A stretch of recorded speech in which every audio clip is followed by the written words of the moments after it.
What is up, YouTube? JankyYGO here. My name is Michael, and we're doing a little bit different of a video. One I thought would, might be a little bit fun. We're talking about some of my favorite decks and why they are some of my favorite decks. And I have a story for all of you. For each one, I'll try to make some of them pretty quick. Heraldic, we're going to start off with Heraldic Beasts. We've played the deck before on the channel. You've seen me. I've made a few videos on them. But the reason I like them is I found them one day when I was playing Dev Pro, back when that was a thing. I got wrecked by them, and they had OCG only cards at the time. All their cards are perfectly TCG legal now, but they had cards that were OCG only, and I tried playing them, and I remember really loving what they did, because they would make an Xyz monster, and then they would reattach the materials, and you didn't have to play a lot of really bad cards because the deck had a lot of synergy. And I really liked the Xyz mechanic. It was simple and yet very good, and yet really powerful, but not too powerful, you know. Anyway, that's pretty much why I like Heraldic Beast. I chose Leo to represent the beast just because he searches for the whole thing. Next up, Black Wings. Now, Black Wings were the first first somewhat competitive deck that I owned after coming back to the game of Yu-Gi-Oh! In paper. I say somewhat competitive because when I got all the Blackwing cards, I would still win local tournaments and stuff like that every now and then. Granted, our locals was pretty low power level, and eventually power creep crept up, and Blackwings couldn't keep up. But Blackwings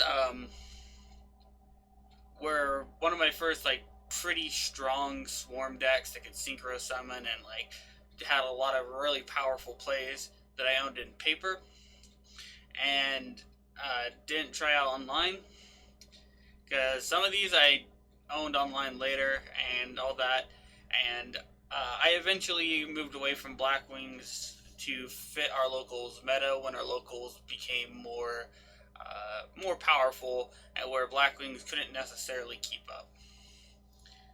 Next up, a tech card I put in my Blackwing deck that seemed to work really well before I move on from Blackwings is Tour Guide from the Underworld. And I would Tour Guide into Tour Guide and make a wind-up Zen mains, because back then it was still pretty good. It was kind of annoying to deal with, and so if I was forced to go first, I would make a Zen mains, which sounds funny now, but like I said, back then it actually was a really decent play. So yeah, I have Performance Trick Clown here to represent just Clown Blade in general. What is Clown Blade, you might ask, for those of you who are newer players who don't know, because Clown Blade's kind of been power crept out. But Clown Blade is called that because Trick Clown and Heroic Thousand Blade makes a rank 4 every time. So the idea is you make you get 1,000 Blades in your graveyard, and you send Trick Clown to the graveyard as well, and you would be able to make a rank 4. This was really good back in the day. You would play the Heroic Challenger that if has piercing, and when it inflicts battle damage, you get a search. So you could search for your 1,000 Blade and all that, and you would make Lavalval Chain back in the day, because that wasn't banned, it wasn't even limited, but most people only played one. But yeah, it was a really good way to give rank 4 decks an extra push, because a lot of them didn't just summon out monsters and monsters like decks can do today. And it was a really good thing, and I had a philosophy of, if you didn't know what to throw in a deck, right? My friends would be like, Michael, I don't know what to throw in this deck. And I went, how many cards do you have left? And they would tell me, and I would say, throw in Upstart Goblins. And if they said I already have 3, because I was at 3 at the time, I would say, do you play rank 4 or do you play level 4s? If they said yes, I'd say, throw the Clown Blade engine in it. And that was my solution to everything, and it worked. Now, Greater Alligator and to an extent, Gamma Seal. I have a story about these two. So, back in the day, I bought all the cards, I opened packs, got all the cards for it, for Gamma Seal and all the Gradles, and built a Gradle Kaiju deck. And Gradle Kaijus were this stun deck that really took advantage of you'd steal your opponent's monsters, or you tribute them off with a kaiju, and then you'd steal the kaijus back with your Gradles and all that. That would be what you did. Alright, so I have them both on the list rather than representing in it, and I chose Alligator specifically because at one time I did play the meta deck. I played a meta deck called Metal Foes, and Metal Foes was a very, very strong meta deck, and I chose to tech in a couple alligators because with it you could use your scale to destroy it and then steal an opponent's monster and either destroy that or use it as fusion material, as well as getting a search. So it was a form of removal as well as being a really cool tech card. I chose Gamma Seal to represent the Kaijus because Gamma Seal was my bread and butter. It was my go-to card.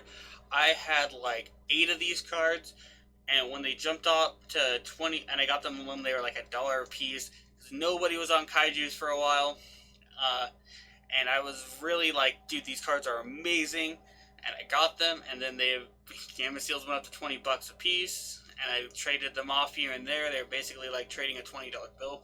It's really, really good.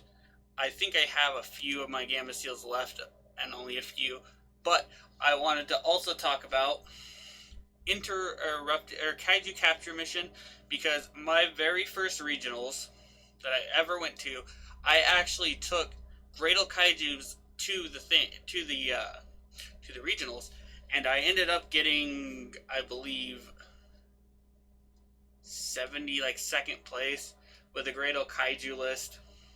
And it was right after Twin Twister came out, so people were like backing off the deck. But instead, what I chose to do is I chose to play a couple of Kaiju Capture missions, as well as cards that interacted in the graveyard, such as a Breakthrough Skill.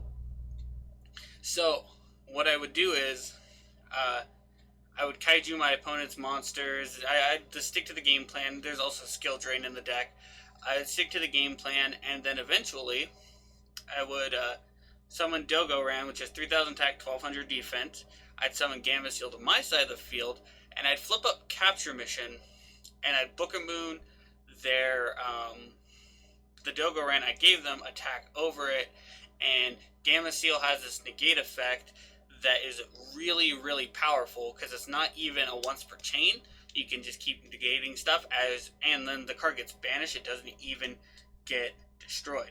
And the Kaijus had a really good matchup against the meta deck at the time, which was Cosmos. So I was in this really, really good position, and I ended up getting like 70 something because I misplayed a lot. It was my first regionals.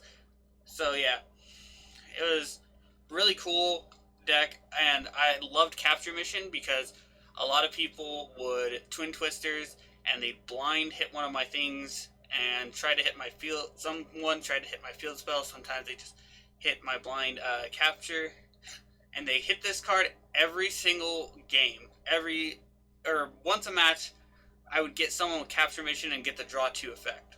So it was really, really good, and the Monarch Structure deck had just came out of that time, which bricked a ton, and my deck didn't need its extra deck, so it locking me out of the extra deck didn't matter. PK Fire was a deck, and they would summon Majesty's Fiend. That card can hurt, but it didn't matter against me because I had breakthrough skills, and it was just it was a good meta call that if I hadn't misplayed, I think I could have stayed at the top, near the top, because I was around the top tables for a long time, and then I started misplaying, as the day went on, and I messed up a lot. Anyway, moving on to Infernities. Now, I have a mixed bag with this deck. So my very first playing or showing of this was I played the Synchro variant. This is after the XD stuff and all that came out. I played the Synchro variant and bricked all the time. I was like, man, people said this deck was supposed to be really good and really fun and really cool, and it kept bricking and bricking and bricking, and I couldn't figure out why. Alright, at least the build I looked up, because I did net deck this one because I didn't really get it. And I ended up on the XE's build, which was really, like, it was like an instant change, and I loved it. And like, it played one of my favorite cards that I ended up, I built a deck around it and everything, which we're going to talk about in a second. But it was a really fun deck, in my opinion. I just liked it had like the same feel as the Blackwing deck, where you just throw out monsters and throw out monsters, but it did it like way better, and it was insane. The deck can still do like some pretty obscene stuff. Anyway, the card I was talking about is Archfiend Eris. Now, I've always loved the Archfiend deck and all that. I even like the Chess Fiends and everything. That's why I made a video on those, even though they're not good. I love Archfiends because they're so like cool to me, and this deck went from being an okay, like, it definitely wasn't the greatest, and I'm not going to pretend like it was. It had a rank 8 spam variant and a rank 6 spam variant, and the 8s were obviously better, but you also had like this like kind of steadfast thing with back when people still played battle traps. It made the deck, when the game was slow enough, it made the deck, you could kind of play it, maybe get a few local tops. You're not gonna you weren't gonna win at regionals with it, that's for sure, but it was still a fun deck to play. Then Tour Guide got hit, and then the meta, because of Burning Abyss, which was, probably needed to happen if I'm being honest, because the deck played Tour Guide to get Eris. But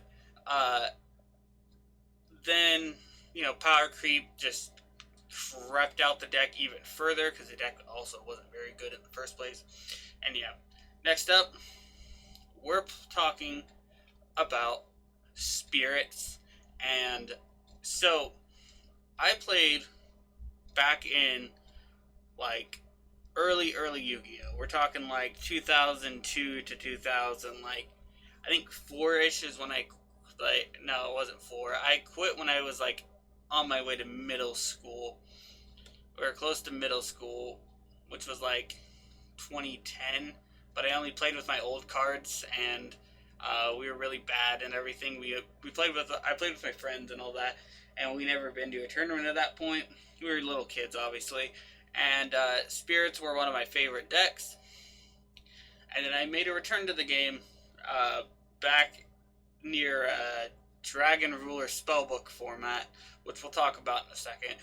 And I just played whatever janky deck I could really think of at the time. Spellcaster Beatdown, Fiend Beatdown, old style decks.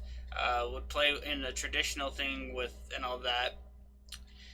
And I eventually, got better at the game and everything like that. And then Duelist Alliance format hit, and I had the meta deck of Teller Knights, and I was doing okay with the deck, but I wasn't like really invested into the deck, even though I had a lot of the good cards for it. And so I was like, I want to build a spirit deck, and I was trying to build a pure spirit deck. I didn't have enough cards. I also wanted to build a Trap Tricks deck. I didn't have enough of the Trap Tricks cards to really do that, and so I went, well, what if I mixed them together? And I playtested them. I playtested the Spirit Trap Tricks deck, made a few changes to it, and found out that it had a really good matchup against my Teller Knight deck.